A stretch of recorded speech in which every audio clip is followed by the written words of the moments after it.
¿Te has preguntado alguna vez con qué piedra mató David a Goliat? ¿Quién ha puesto esa piedra allí? ¿O en qué influyen las ciencias de la Tierra en la geopolítica mundial? Ya, pero ciencias de la Tierra, ¿lo estudia alguien que no quiera acabar en el paro? ¿O si se puede predecir una erupción volcánica? Ah, pero yo tengo una tarotista que te lo dice y te recarga los cuarzos, en plan, todo.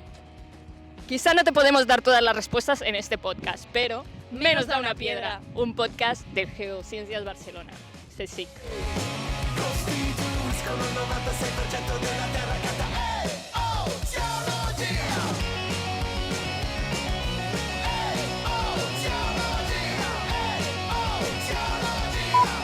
Bienvenidas y bienvenidos un capítulo más, el segundo capítulo a Menos da una piedra, el podcast de Geociencias del Geo3 Barcelona, el CSIC. Qué bien me ha quedado. Te ha quedado perfecto, te ha quedado perfecto. Bienvenidas y bienvenidos otra vez. Estamos súper orgullosos y orgullosas porque tenemos un montón de gente que nos ha visto el primer capítulo. No nos lo esperábamos como mucho 100 visitas de los investigadores e investigadoras del centro. ¿Y qué ha pasado, Bárbara? No lo sé, sinceramente no lo sabemos. De hecho, sentimos sobre nuestros hombros la gran presión de la roca más maciza que podíamos imaginar, claro. Que es que nos está verdaderamente viendo y escuchando gente, que no nos lo esperábamos. Y 6.008 personas nos han visto en el YouTube, lo cual lo agradecemos bastante. Pensábamos que nos iba a ir fatal. Así que la responsabilidad del segundo episodio se siente en el peso, está en nuestros hombros. Y bueno, en Spotify tenemos 120 reproducciones gracias a esas 120 personas pues, que nos han visto y escuchado en Spotify, porque en Spotify tenemos las dos cosas, vídeo y audio. Y en el podcast, en el primer episodio, hablamos de cuál era nuestra roca favorita. Y yo te dije que los míos eran los skarns, que son una roca. ¿De qué tipo? Metamórfica, hice los deberes.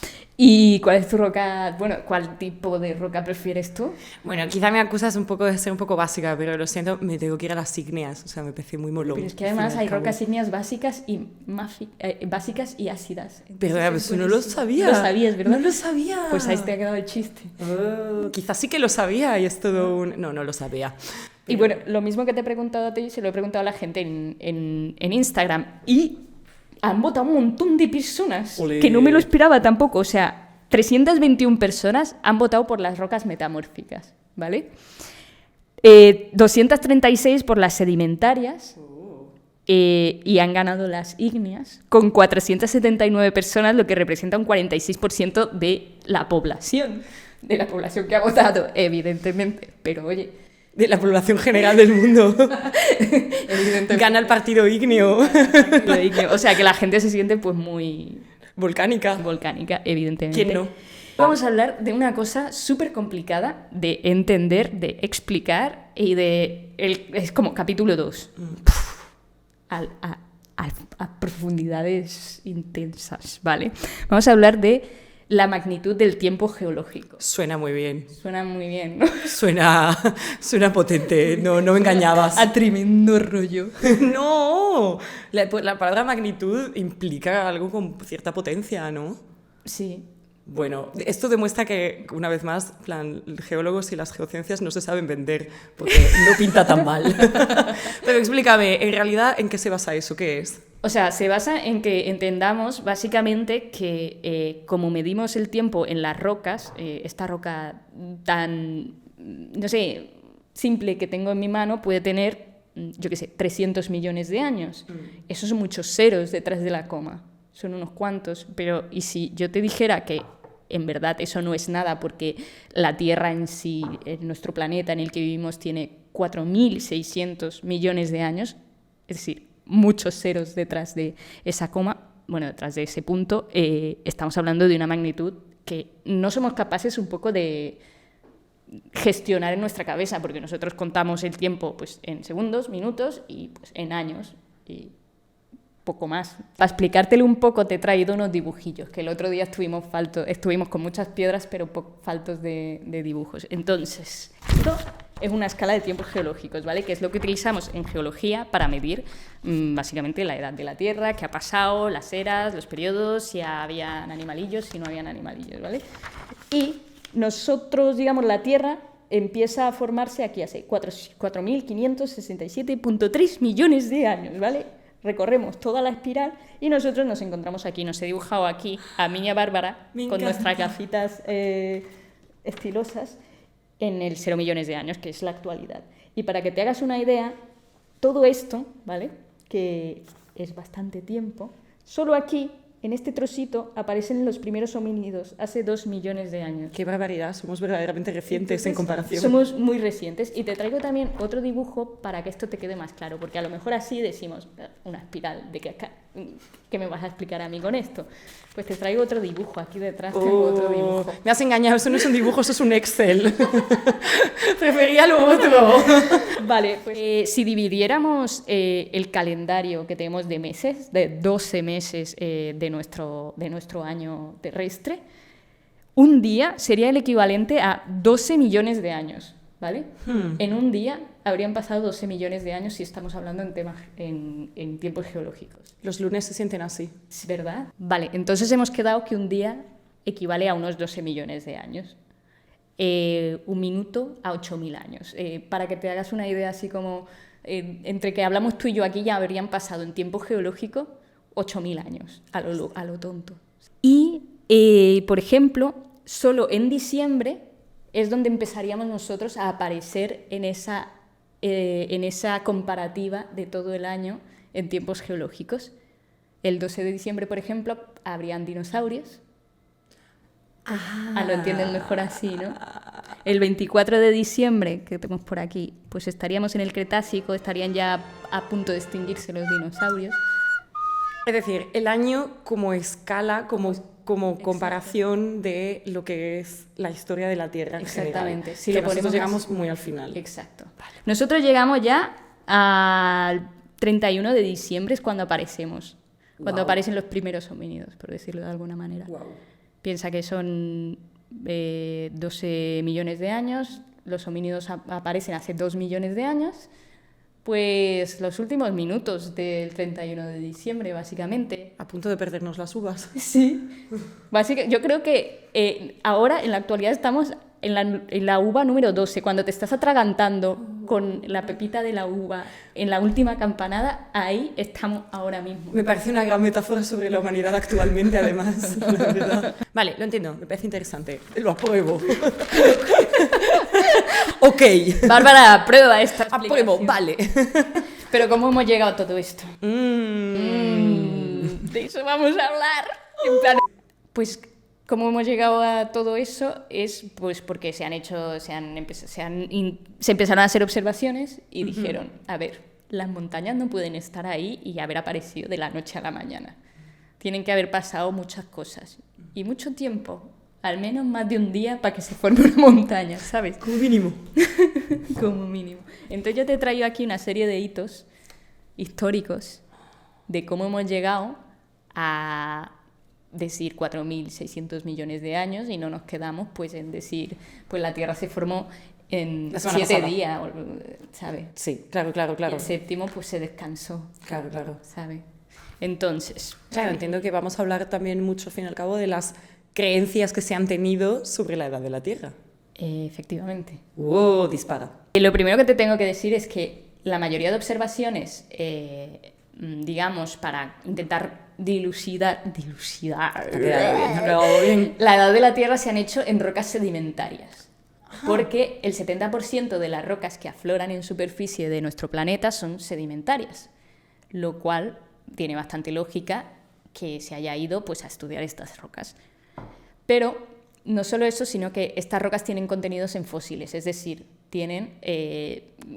nos narran la vida primitiva, prehistórica y paleontológica que ha existido en nuestro planeta. Entonces, las observaciones de estos animales fosilizados ya le encendieron la bombilla a mucha gente en el pasado y dijeron, espérate, porque estoy viendo conchas en los Alpes. ¿Se han visto? Hay, claro, en las zonas altas de los Alpes hay registro fósil de conchas. Entonces esto ya, por ejemplo, Leonardo da Vinci ya se dio cuenta de esto, pero antes que él, otra gente pues ya dijo, escúchame, ¿cómo han llegado estas conchas aquí arriba? Es que esto antes fue un mar. ¿qué está pasando? Alguien lo ha puesto aquí y pues así dilucidando un poco, pues ya la gente fue atando cabos y diciendo cosas. Entonces, tenemos un problema. Creo que tenemos varios, pero ¿a cuál te refieres? ¿Te acuerdas de esto que te he enseñado antes, de la escala de los tiempos geológicos? Sí. Está al revés. No pasa nada, me parecía igual. Vale, pues el 85% de esta escala Ajá. no tiene registro fósil. ¿Por qué? No lo entiendo. Porque es muy antiguo.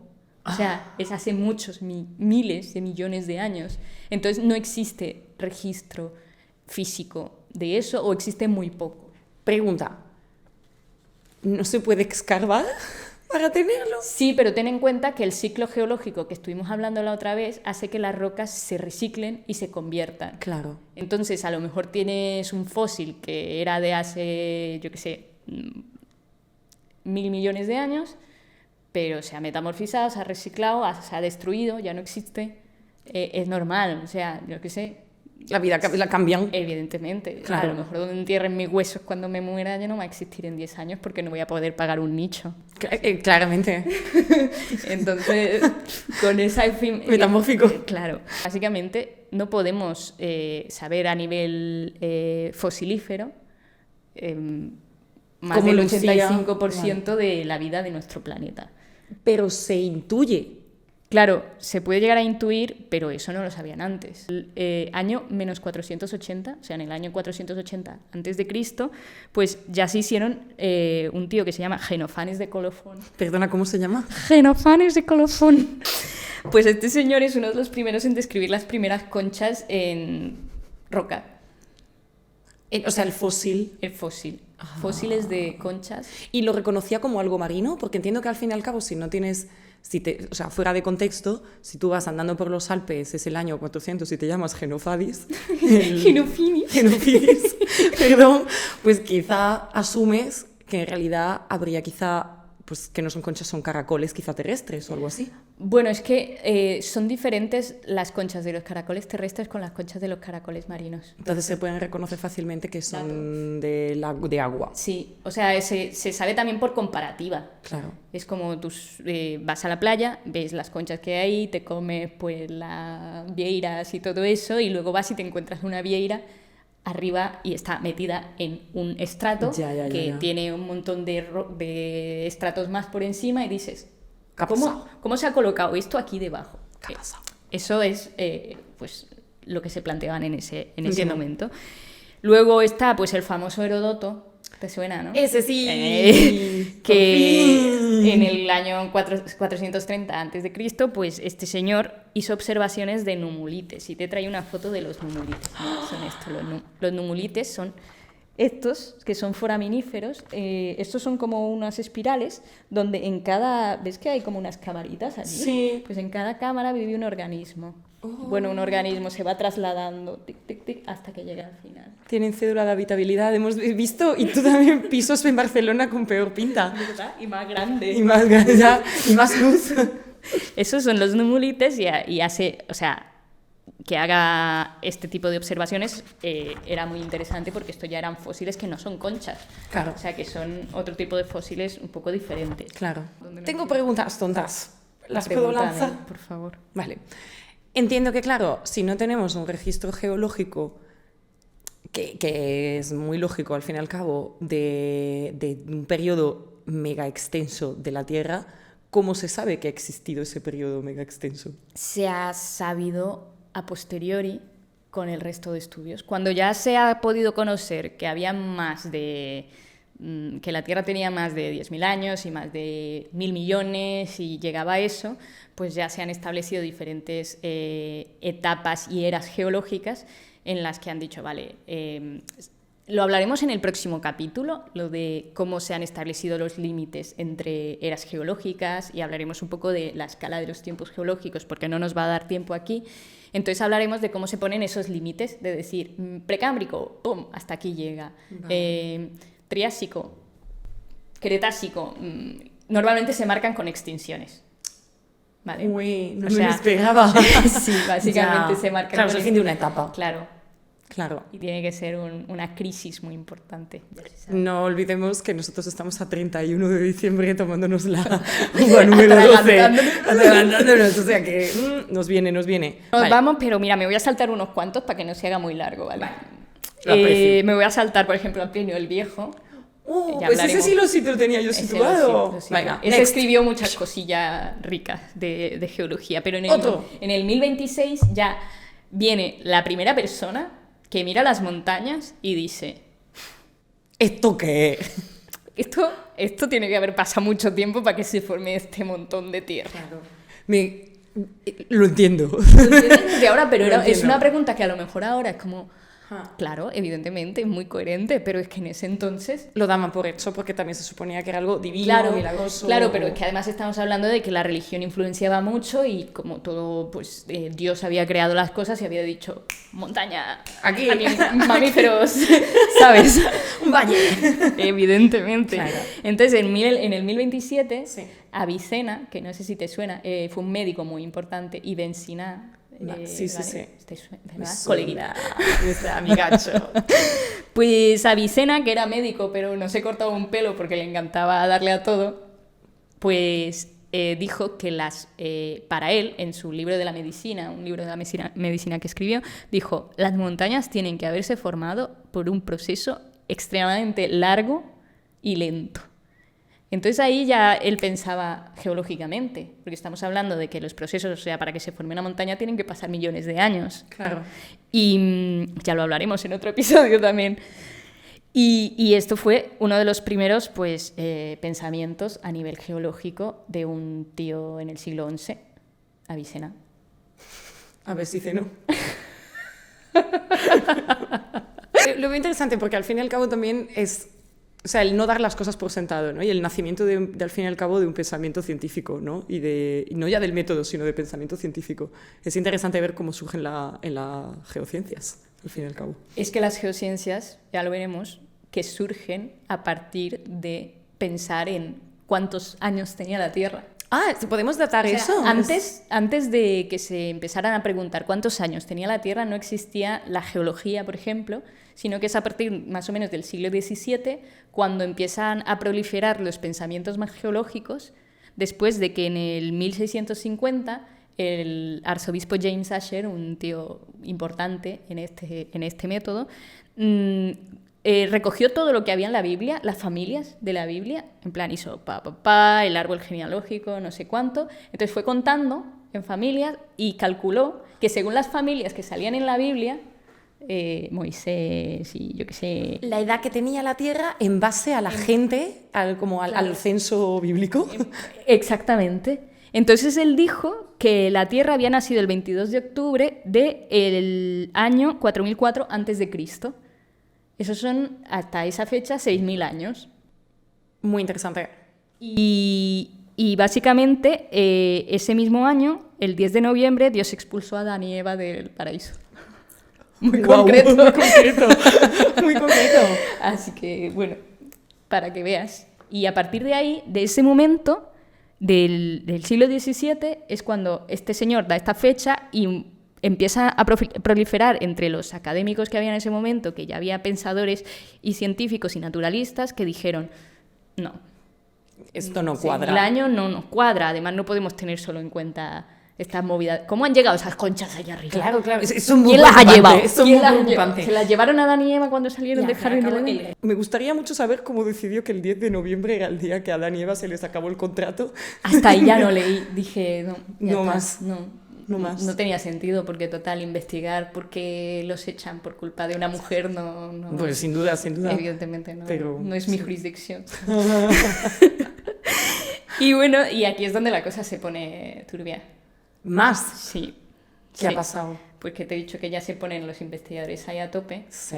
Y yo creo que tú me traes un cotilleo. Traigo Porque ahora ya empezamos a hablar de los padres de la geología. A partir del 1785 ya se llega James Hutton, que es un tío bastante importante. O sea, es estampita en la cartera, básicamente, de cada geólogo y geóloga. Sí, es uno de los padres. Míralo, daddy issues, porque Daddy vamos. issues.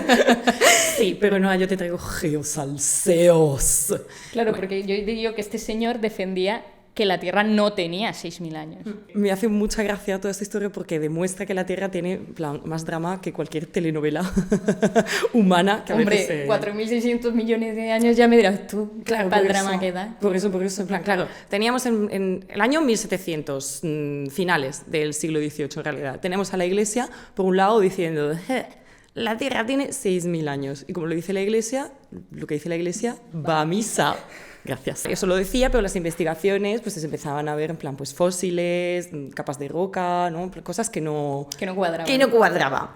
El señor James Hutton, para que os hagáis el perfil escocés, que me parece interesante ponerlo en relevancia, sobre todo por la persona con la que se enfrenta un poco en disputas científicas, granjero, que también me hace bastante gracia. Era de todo este señor. Quiero creer que era amigo de sus amigos.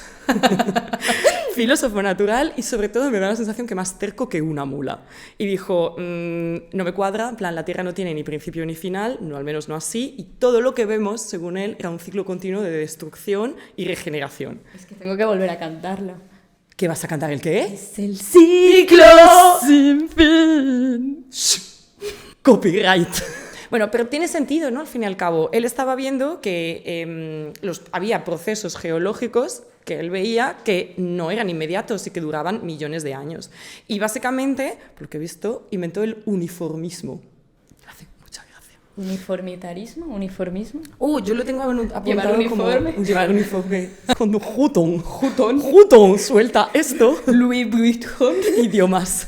Cuando Hutton suelta esto, la gente se le queda mirando en plan de no me cuadra para nada, estás diciendo que la Tierra no tiene solo 6.000 años como Dios manda. Eres un bárbaro. Un bárbaro, ¿qué dice? Pero sí, y Hutton la manera que tenía de demostrar esto era básicamente con piedras. Vale. ¿Le tiraba piedras a la gente? Espero que sí. Yo quiero creerlo también. Claro, Hutton tenía ideas y maneras de demostrarlo, pero al parecer, y esto me parece un gran aprendizaje que pueden aprender todas las personas que estudian ciencia, que pueden estar escuchando este podcast, era muy inaccesible porque escribía de una manera muy, muy densa. Sí. ¿Te suena? A mí también, en plan, un poquito pesado como una roca. Entonces, claro, marcaba al fin y al cabo una distancia con las personas a las que podía medio convencer. Vale, ese es uno de los personas y personajes. Vale. Entra en juego un señor francés que se llamaba Georges Cuvier. Eso sí lo pronuncias bien, evidentemente. Claro, Hutton no. Y es un señor que me ha hecho gracia investigar porque yo no estoy muy segura de si era nihilista o si tenía ansiedad, básicamente. Ahora verás por qué. O sea, Cuvier era francés, punto a tener en cuenta, además, se suponía que era elegante, elocuente, y es un poco lo rockstar en la época. Claro, es que además era un rockstar en ese momento, porque llevaba todo el tema paleontológico que se pudiera... Bueno, naturalista empedernido. Claro, y que sabía exponer las cosas, ¿no? Y venderse, al fin y al cabo. Entonces, claro, su mensaje era mucho más accesible. Pero bueno, ¿cuál era su mensaje, básicamente? Vio los fósiles. Él también, vamos, como Hutton, y dijo, no me cuadra, en plan 6.000 años, no, ni de coña, vamos, aquí ha pasado algo gordo, sobre todo porque en los fósiles veía, al fin y al cabo, muchas veces mezcla de cosas diferentes, y decía, estas especies no existen, quizá tampoco pertenecen a la misma época. ¿Qué ha pasado aquí? Muerte. Y destrucción. Sí.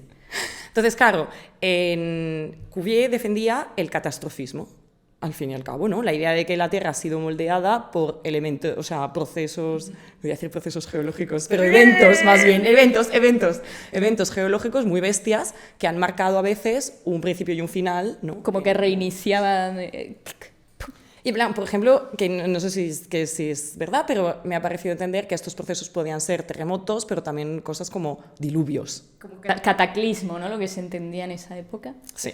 Entonces, claro, la Iglesia le convenía un poquito más el discurso de Cuvier, porque el tema de las catástrofes, como sabemos, al menos en la religión católica, se lleva con motivo punitivo, sobre todo. El diluvio, por ejemplo. Exactamente. Entonces, claro, lo que decía Cuvier, al fin y al cabo, grandes catástrofes naturales que abarcaban un antes y un final, ¿no? Un principio y un final en eras, pues a la Iglesia no les sentaba del todo, ¿no? Claro, piensa que se podía explicar que los fósiles marinos hubieran llegado hasta los Alpes porque habría habido una gran inundación que habría llevado esos fósiles pues, a 3.000 metros de altura y ya está.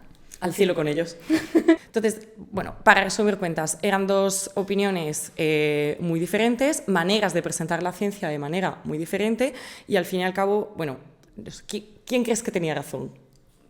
Bueno, tenía razón James Hutton, pero Cuvier pues se impuso, por ejemplo. Cierto, pero al fin y al cabo los dos estaban más o menos... Los dos tenían razón. A ver, una cosa no quitaba la otra realmente. Exacto. Lo cual también me parece bastante ilustrativo de a veces cómo funciona la ciencia, que no son tampoco verdades absolutas, sino que evidentemente se mezclan y se entremezclan. Y ahí tenemos el salseo de Hutton y Cuvier. Sí, es un enemies to lover.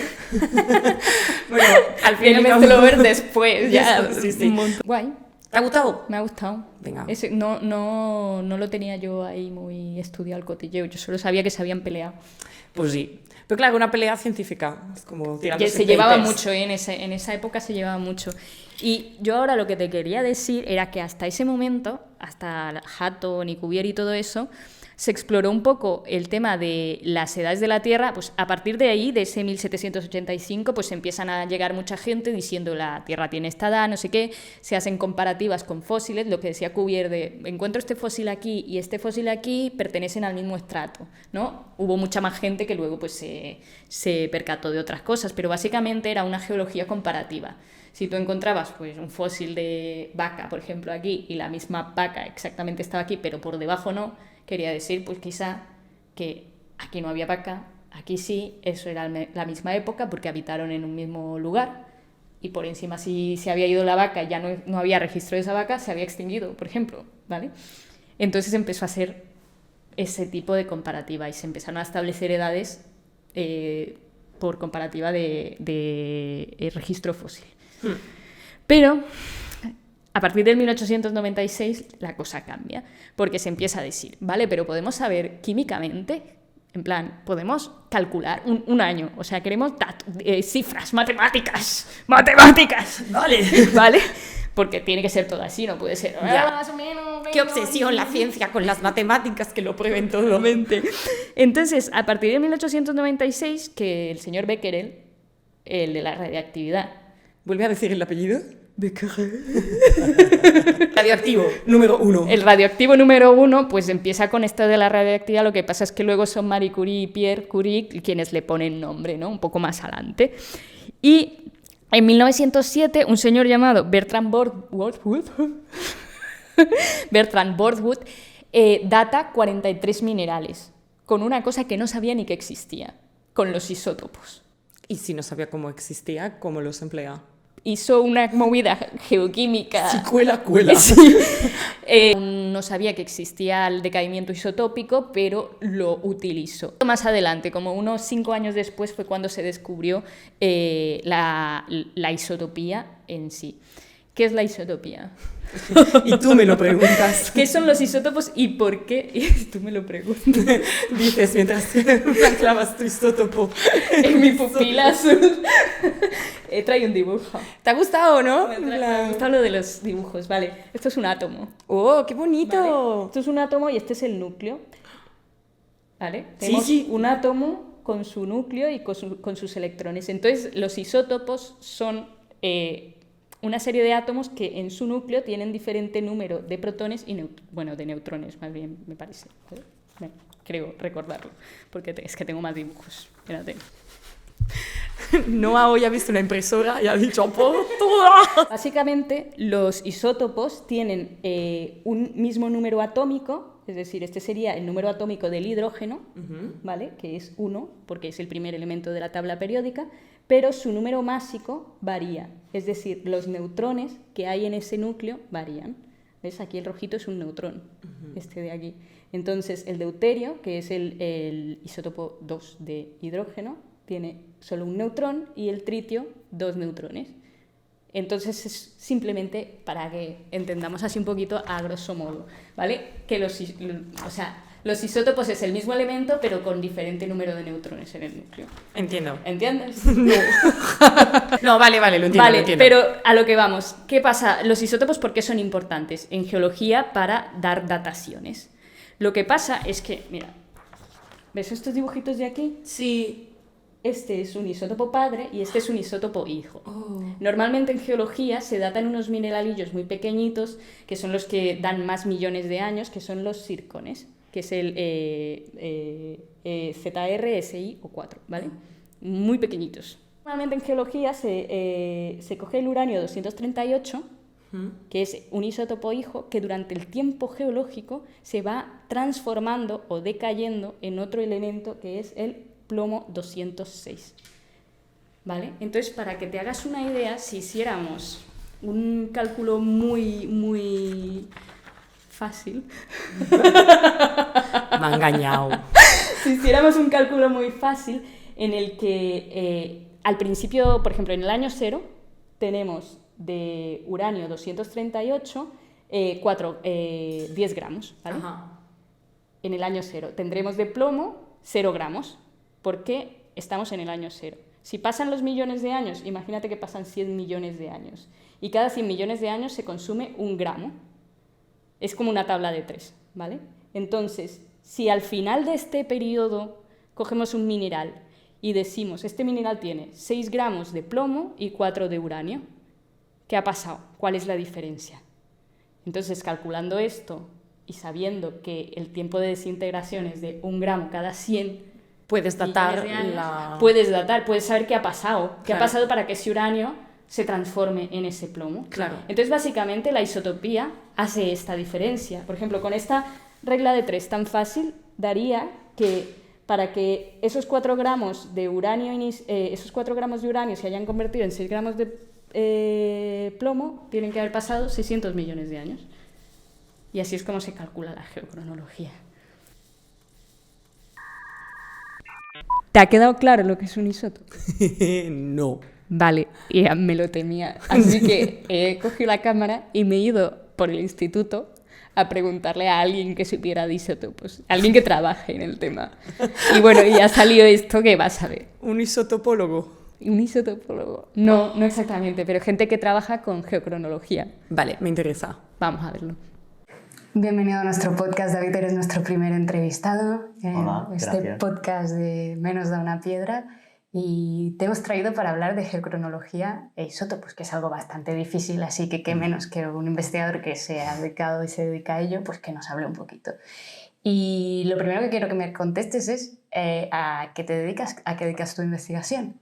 Bueno, mi investigación se basa en estudiar todos aquellos procesos que afectan a las rocas y procesos relacionados con la migración de fluidos a través de fracturas que se forman durante la deformación tectónica. Eso me permite relacionar estos procesos con la formación de montañas, la abertura de océanos, etc. ¿Y cómo aplicas la geocronología y la isotopía a tus estudios científicos? Bien, pues yo lo que hago es estudio los minerales que precipitan en las fracturas y analizo la composición de los isótopos que hay dentro de los cristales minerales. Bueno, con esto puedo saber la edad de las rocas, es decir, la edad de la migración de los fluidos a través de los cuales precipitan los minerales en las fracturas y su edad. ¿Podrías explicarnos en términos muy sencillos qué es un isótopo para la gente que nos está viendo? Sí, es algo un poco difícil de entender, pero básicamente es un elemento de la tabla periódica que tiene diferentes masas, diferentes pesos atómicos. Y lo que pasa es que algunos de estos isótopos o elementos de diferentes masas no son estables con su masa. ¿Eso en qué se traduce? En que estos elementos se desintegran y se forman unos de nuevos. El tiempo que tardan de desintegrarse todos estos elementos a otros nos dan la edad. Por ejemplo, el uranio tiene una vida media de 4.500 millones de años. Eso nos permite datar rocas de este rango de edad. Como la edad de la Tierra. Sí. El torio, por ejemplo, nos permite datar rocas de hasta 600.000 años, mientras que el carbono 14, que es el que más debe conocer todo el mundo, nos permite datar cuerpos de hasta 4.000 o 5.000 años, que se aplica también en geología muy moderna o en arqueología. Vale. Diferentes elementos pueden utilizarse para datar Exacto. diferentes rangos de edad. ¿Qué es lo más difícil de trabajar con isótopos? Pues que no siempre puedes obtener edades a partir de su estudio, porque dentro del cristal, dependiendo de las condiciones de temperatura, de oxidación o reducción, no todos estos isótopos que se desintegran en otros y que por tanto nos pueden dar una edad, se quedan dentro de la estructura mineral. Y eso hace que a veces tú analizas la roca y no te da ninguna edad. Claro, porque se analizan en minerales muy chiquititos que Exacto. están en proporciones muy pequeñas en la roca. Exacto. ¿Cuál es la edad más sorprendente que te has encontrado con geocronología? Bueno, ahora estamos haciendo un estudio en la zona de Picos de Europa en que la mayoría de estudios dicen que se formaron hace 300 millones de años. Bueno, que es cierto, hay evidencias científicas que dicen eso, pero todas las edades que hemos medido en fracturas nos dan edades de varios millones de años más jóvenes. Eso nos está indicando que después de formarse este macizo, hubo otros procesos tectónicos que siguieron afectando esta zona. Preguntas un poco más personales. Si fueras un elemento de la tabla periódica, ¿cuál elemento serías? Pues yo creo que sería el oxígeno, porque está en todas partes, en la atmósfera, en la hidrosfera y en la litosfera, y eso me permite viajar por muchos sitios y en cualquier ambiente. Genial. Y esta es una pregunta que le hacemos a todas las personas que vamos a entrevistar. Eres nuestro primer entrevistador, entonces ahora tú abres la lista de cuál es tu roca favorita. Pues yo, que también porque me dedico a ello, yo diría que cualquier roca caliza, porque es un tipo de roca que te puede dar información tanto como de la evolución de la vida a través del estudio de los fósiles, que son de composición calcárea, Son muchos de rocas ellos. sedimentarias que albergan fósiles. Exacto. Y también información de la evolución de la Tierra, la formación de las montañas o abertura de los océanos, porque también precipitan fracturas que están relacionadas con la deformación tectónica. Y cuando le echas ácido clorhídrico hacen oxígeno. Exacto, entonces ahí empieza está el viaje. elemento. Sí. Ahí empieza. Genial, pues muchas gracias, David, A vosotros. por atreverte a esta entrevista. ¿Y quieres decirle algo a nuestros espectadores? Sí, que todos aquellos que no estéis muy familiarizados con la geología en particular y las ciencias de la Tierra en general, pues yo os invito a seguir este podcast porque yo creo que vais a aprender mucho. Qué bueno, muchas gracias. Hacerme caso. Y eso es lo que dicen los expertos de nuestro centro de isótopos y de geocronología. ¿Qué te pareció? Interesante, pero... Igual de complicado, ¿no? Igual de complicado. Más adelante, pues se acabaron calculando esa data actual que tenemos, que se calculó en 1955, la calculó un señor que se llama Clair Patterson, que era un químico estadounidense, y que lo que hizo fue, a partir de unos meteoritos que hay en el Cañón Diablo, en Arizona, él se dedicaba a investigar el plomo en meteoritos y no sé qué, y el decaimiento isotópico, y mediante el estudio de estos meteoritos dató unos isótopos que le daban a él pues 4.550 millones de años. Y tú te preguntarás, ¿por qué en meteoritos? Porque sabemos, o sea, la edad de la Tierra la sabemos a partir de la datación de meteoritos siderófilos que están en el espacio, que han caído a la Tierra. Porque se ha determinado, o sea, normalmente la edad más antigua que tenemos, digamos, datada en una roca de nuestro planeta, es de 4.404 millones de años en unos circones de Jack Hills, en Australia. Entonces, al ver que la edad comparativa con los meteoritos es más o menos muy similar, se acaba haciendo el paralelismo que estos meteoritos son los primeros que, digamos, del mismo material que existía cuando se empezó a formar el sistema solar, que es muy cercano a cuando empezaron a hacer acreción los planetas rocosos más interiores del sistema solar, como la Tierra, Marte, Venus y toda esta peña, ¿vale? Entonces es como por asimilación.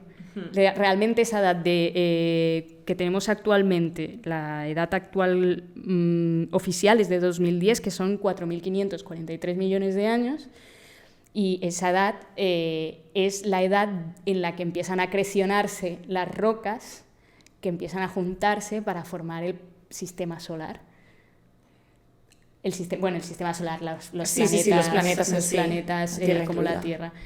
Y no sabemos cuánto dura esa acreción, puede durar 100 millones de años, por ejemplo, y que realmente la Tierra ya estuviera conformada pues unos 100 millones de años más tarde.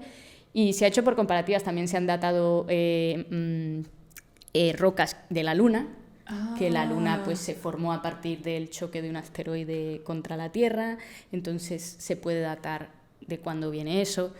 Se tiene que hacer en rocas que no hayan cambiado mucho, en lugares donde se sepa, por ejemplo en Australia, que es una zona de cratón, se llama cratones a las zonas donde no han cambiado mucho geológicamente. Vale, creía que era un señor. Y en Cratón, en Australia, en Canadá... Sí, sitios donde al final no ha habido huella, o sea, no ha habido mucho metamorfismo, mucho cambio así grande de montaña, mucha movida tectónica, para que no se reciclen las rocas y no se reinicie, digamos, el proceso. Y por eso sabemos la edad de la Tierra. Bueno, me parece interesante al fin y al cabo lo del meteorito, es un poco como comprobar las cosas con una fuente externa. Exactamente, a mí me parece muy loco, porque además he leído que es por el calcio que hay dentro de los circones, porque una movida muy rara de que se empieza a tener calcio en la tabla periódica cuando no sé qué, una movida así muy grande. O sea, que hay más cosas que dicen, podemos creernos la edad. Entiendo, sí, esto es sí, al final es acumulativo, ¿no? Y te traigo un dato final. Un dato final así, que el Claire Patterson, este tío que fue el primero en dar la edad, digamos, más precisa de la Tierra, se dedicaba a estudiar el plomo radioactivo, o sea, el decaimiento isotópico de este plomo. Y después este fue como su top de descubrimientos, ¿no? Pero es que el tío estudiaba tanto el plomo que dijo, no me fío yo del plomo. Ya los romanos pues ya la liaron un poco con sus alcantarillados de plomo, ¿no? Pues él estudiaba el plomo que tenemos en nuestro sistema, en nuestro medio ambiente, y empezó a ser un activista contra el plomo. O sea, ese señor sabía cosas del plomo. Claro. Y gracias a él en Estados Unidos se empezaron a prohibir que las cosas llevaran plomo, como algún tipo de pinturas, como la gasolina, que antes llevaba plomo. Y gracias a él dejó de llevar plomo porque afectaba al medio ambiente y esa como radioactividad intrínseca del plomo que venía desde el plomo, desde el uranio, al convertirse, al hacer el decaimiento en plomo, pues estaba ahí como... Me parece muy interesante todo esto, pero también me hace bastante gracia de que se me estén como levantando más dudas y preguntas que no me esperaba o que no tenía hace 40 minutos. A mí me moló la sección de salir a preguntarle a la gente. Ya, ¿tú crees que tendrán también preguntas o respuestas a esto? Yo creo que tienes que hacerlo. Voy a ello. Venga. Empiezo con una pregunta de geología, en verdad. ¿Cuántos años tiene la Tierra? 3,9 millones. Tiene muchos años la Tierra. Hostia. Unos 4.700 billones o algo así. 100.000 millones de años. 4.600 millones. Y en vuestras propias palabras, ¿me podríais decir qué son los isótopos? Hostia. Un isótopo vital, es que como lo digo mal, siendo de química... Pues como distintas variedades de un mismo elemento, ¿no? Es como en el Word la misma letra pero en diferentes fuentes. ¿Sabes?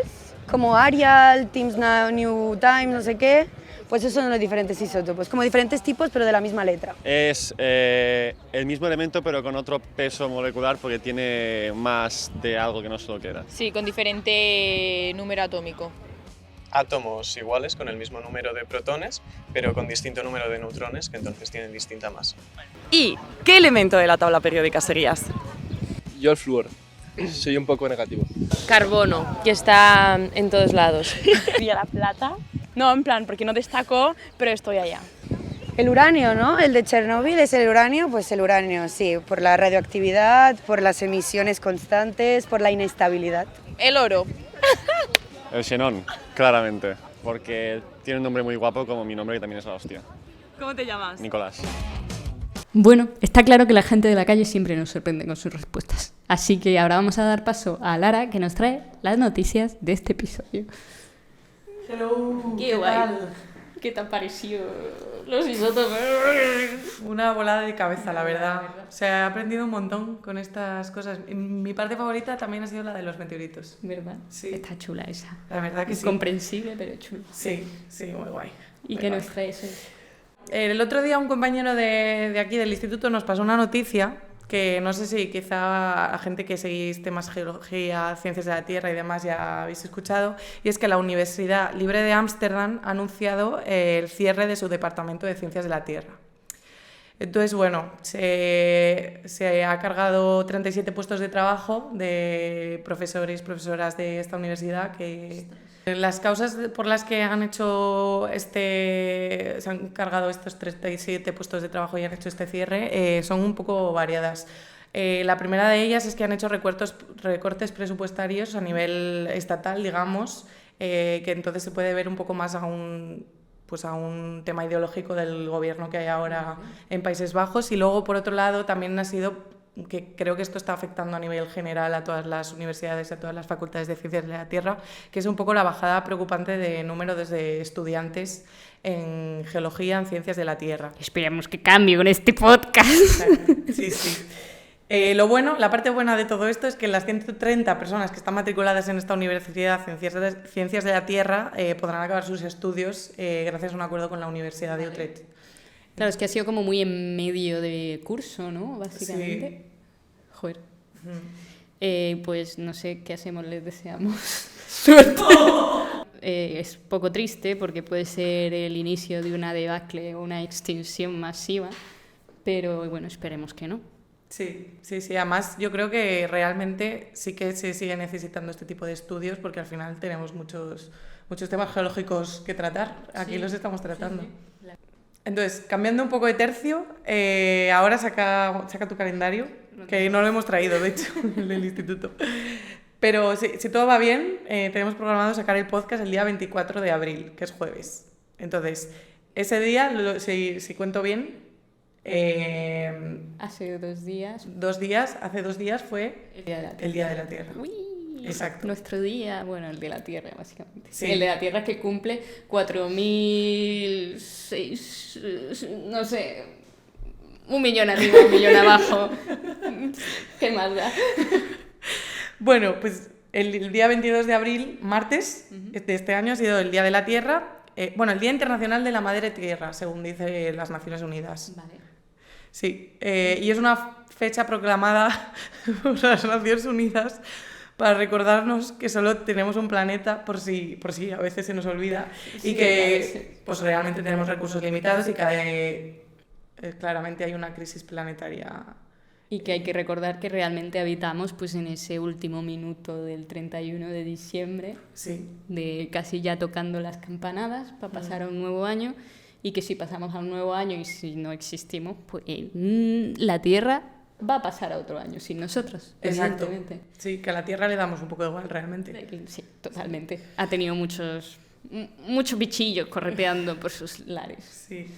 Entonces, esta fecha, para dar un poco de contexto, se celebra desde el 2009, pero sus raíces vienen un poco más de atrás, de los años 70, cuando empezó a sonar cuando empezó a sonar un poco eso de que igual no era buena idea cargarse el planeta. O sea, y empezó pues a colarse también en la agenda política internacional y se empezaron a hacer también cumbres, a generar acuerdos. Primeras cumbres allá. Sí. Y que algunas pues sí que han servido, pero es verdad que hay otras cosas que se han quedado un poco en el aire todavía y que queda mucho por hacer.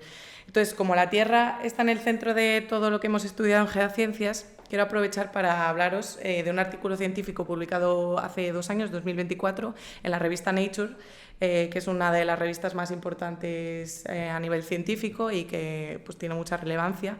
Y en este paper hubo participación del CSIC y en concreto de una de nuestras compañeras, que es Encarni Montoya.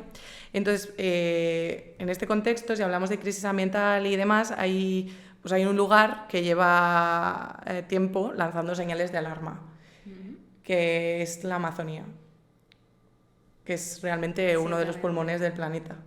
El otro día estuve yo, alguien por Instagram me pasó unas fotos, porque de estas personas que a mí me gusta a veces, te pones a mirar Google Maps y empiezas a hacer el friki, a recorrer la Amazonía, y me empezó a enviar fotos de la deforestación que se veía ya en los satélites, y recorrer ahí como o sea, trechos y trechos de franjas sin árboles talados y todo eso que se ve. O sea, se ve en los satélites, se ve un montón. Y es una pasada porque te lo hace como más real, ¿no? Más realista. Sí. Un poco sobre la tala de la deforestación en concreto habla este paper y de otros de otros factores, porque este estudio lo que advertía, y sigue advirtiendo porque sigue todavía sucediendo, es que hasta el 47% del bosque amazónico podía desaparecer o transformarse de forma irreversible antes del 2050. Eso ya es a la vuelta de la esquina. Sí, entonces, ¿por qué? Pues según el equipo investigador de este trabajo, por una combinación de factores: la deforestación, el calentamiento global, las estaciones secas que son más largas y también una caída drástica de las lluvias. Entonces, el problema, aparte de la tala de árboles que acabas de mencionar, también es que estamos superando límites críticos, que esto es lo que señala esos puntos de inflexión que señala el paper. Una de las cosas que dice este paper es que el límite seguro de deforestación es del 10%. ¿Y cuánto llevamos ahora? 13%. Según el paper, 13%. Pero el punto de no retorno está en el 20%. O sea, que todavía que lo bajen, porque si no, es como cuando le dices a un amigo, quedamos a las 5, pero le tienes que decir que quedáis a las 4:30, porque si no, llegará a las 6. Claro, por eso el punto seguro es el 10. Y el punto de no retorno es el 20. Vale. Que queda un poco de margen. Me preocupa esto. Esto es uno de los ejemplos. Luego también está el de las temperaturas, que en el paper se puede ver. Entonces, en el artículo se identifican como varios umbrales de seguridad que no deberíamos cruzar si queremos evitar, claro, el colapso del ecosistema en general. Por lo tanto, queda un poco de esperanza. Aunque te da unos datos un poco negativos, realmente queda un poco de esperanza de que se puede solventar. La verdad es que tus noticias eran un poco nefastas. Ya, lo siento. Bueno, no pasa nada. Otra vez será. Ya, y también solo quería también mencionar que también por seguir un poco dando drama a este asunto, es que además en la Amazonía viven 47 millones de personas, incluidas más de 400 culturas indígenas que han cuidado del territorio durante generaciones, y que, bueno, perder la selva no solo es una tragedia, digamos, ecológica, sino también pues de pérdida social, cultural y en muchos aspectos. Un patrimonio en todos los niveles. Sí, entonces cuidemos la tierra. No solo el Día de la Tierra, todos los días hay que querer la tierra. Esto lo cortamos. Pues muchas gracias, Lara, por traernos las noticias, aunque hayan sido un poco nefastas. Lo siento, la próxima vez traeré noticias más alegres. Muchas gracias. Hasta ahí las noticias de hoy. Bueno, y ahora vamos a traer otra vez de nuevo a Bárbara, que se ha ido afuera, pero Bárbara, vente para acá. ¿Qué tal las noticias? Un poco... O sea, entiendo. Estabas tú tan feliz con los isótopos. Y claramente yo estaba en plan de, he aprendido algo nuevo, me siento inteligente, lista, y la Gaby viene aquí a decirnos el mundo, o sea, no serás tú un francés geólogo que le gusta la extinción. Ya. Bueno, a ver, imagino que también depende de nosotros en tanto que sociedad que no haya estas noticias tan tristes. A ver, somos muy catastrofistas en geología, también te digo, así que bueno, pues de algo hay que vivir. O de morir. O morir, básicamente. Y, ¿qué te iba a decir? Hemos llegado a la parte final de nuestro podcast, que es la parte donde os hacemos una serie de recomendaciones geocientíficas para vuestra vida y vuestra culturilla. ¿Tú qué te traes hoy? Pues una georrecomendación bastante chula, fotografías. Fui a visitar hace unas semanas en la Fundación Mafre en Barcelona a una exposición de un fotógrafo de Granada que se llama José Guerrero y me moló mucho, la verdad. Pues el señor se nota que entiende un poco que las fotografías pueden transformar un poco nuestra visión sobre las cosas según las escalas y demás. Y tenía diferentes series de fotografías, algunas de un terreno pues más arquitectónico y demás, pero había algunas fotos muy chulas, que apenas me lo parecieron a mí, sobre piedras. Sí. Y a veces, imagino, con macros objetivos y demás, o sobre todo en la manera en la que lo ponía, que no sabes si el tamaño de la piedra. Eso está muy chulo porque es una cosa que nos pasa siempre, que tenemos que poner la escala para saber si eso, yo qué sé, es un riachuelillo así o es un río que te cagas en plan Amazonas. Exactamente. Entonces lo recomiendo bastante. Sé que va a estar ahora en Barcelona, pero la exposición hace parada en Madrid. La exposición está muy bien comisariada, además, y luego va a Granada. Pero aunque no podáis verlo en persona, creo que os dejamos sus redes sociales por aquí y es una recomendación el ver la obra que hace. Me pareció muy sugerente también. Pues yo venía a recomendar, como hemos hablado un poco del salseo de señores del siglo XVII, XVII, XVIII, ¿no? Esta gente que eran antes naturalistas y de todo. Me acabo de leer hace nada y menos el libro de El mundo perdido, de Arthur Conan Doyle. Es un libro muy cortito, tiene unas 100 y pico páginas, es muy rápido de leer, pero se ve muy bien el salseo que hay cuando se juntan dos naturalistas de la época, que está uno contrario con el otro. Hay demasiado bigote en la, digamos, en la ambientación, porque todos son tíos, y de hecho el protagonista es un periodista que se va en esta aventura en busca a la Amazonía, otra vez, perdido a una meseta a demostrar que en ese lugar pues existe vida prehistórica, ¿vale? Entonces este tío se va allí porque quiere conquistar el corazón de la que quiere que sea su novia, porque le dice que a ella le gustan los tíos aventureros y que él es un mindundi, básicamente. Entonces él dice que sí, pues me voy a embarcar yo en una aventura que a lo mejor me deja muertito en medio de la Amazonía. Ahora vas a ver quién se va a reír, si tú o el que se muere. Lo que pasa es que cuando vuelve, pues pasan cositas. Y bueno, y durante toda esa podemos hacer pues eso, una regresión un poco interesante en el tiempo geológico, a ver pues una serie de vida que existía en el Cretácico, en el Jurásico. Y una cosa muy interesante es que, como esta novela fue escrita pues años por el señor Doyle, no me acuerdo exactamente cuándo fue publicada, pero hay unas descripciones súper locas de algunos fósiles. Y, por ejemplo, hay unas descripciones de mosasaurios o algo así, que sus esqueletos tienen como unas cavidades óseas por aquí que interpretaron en esa época que eran 3 ojos.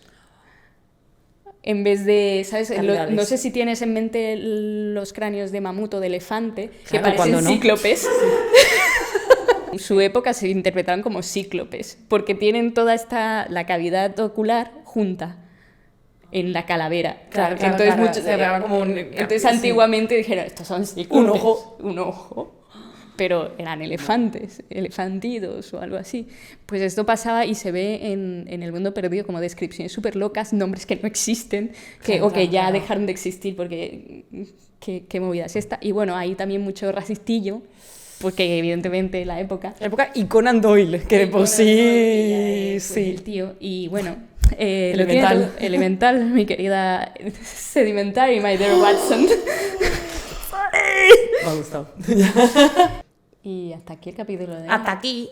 Y ya estaríamos. Pues os invitamos a que nos escuchéis por todas las redes. También estamos subiendo reels en Instagram, en el Instagram de Geo3 Barcelona. Los tenéis todas las redes sociales aquí abajo. Ahí vamos a subir pequeños cortes y bueno, y os esperamos por aquí. Seguidnos para estar atentas y atentos. Gracias por las visualizaciones y gracias por haber llegado hasta aquí después de toda la tralla que os hemos dado. Sí, decidnos en comentarios básicamente si nos ponéis a una velocidad normal o a una velocidad por 2. ¿Cuál es vuestro isótopo favorito? Por favor, dejadlo aquí en los comentarios. Bueno, nos leemos. Hasta luego.